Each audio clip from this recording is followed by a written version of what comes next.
Good afternoon, folks. Mike Wells, Your World Explorer. Right now, we're going to take a look at our orange pumpkins. Okay, I'll show you what's left of them. Right here. This is what's left. Boom, that's what's left of them. Death. And I know what did it. I mean, it's probably several things, but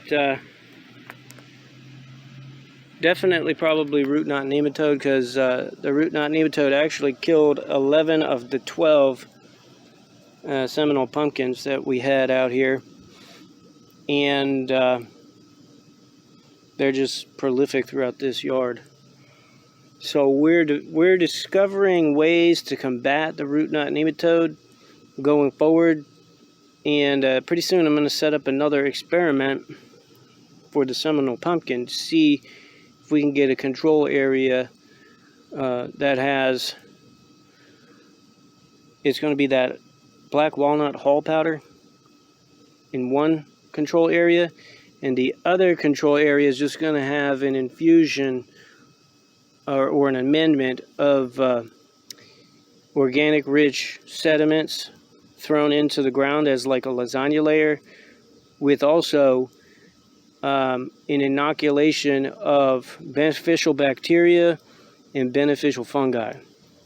So those two are going to be placed into the soil in one control location, and the other is just going to have the black walnut hull powder and some organic material like lasagna layered into the soil.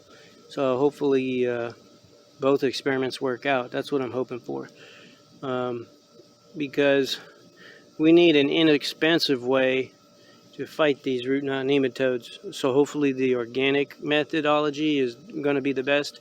Now, the black walnut hull powder is also an organic way of doing it, but the juglone inside of the black walnut hull is what's supposed to keep the root knot nematodes away.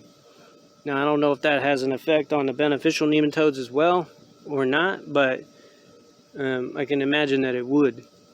So hopefully the organic test works out for us. Folks, thanks for watching. Don't forget to like and subscribe, as that helps the channel out quite a bit. And stay tuned, as we'll keep you updated on the progress of, well, our next attempts at growing pumpkins. Have a good day.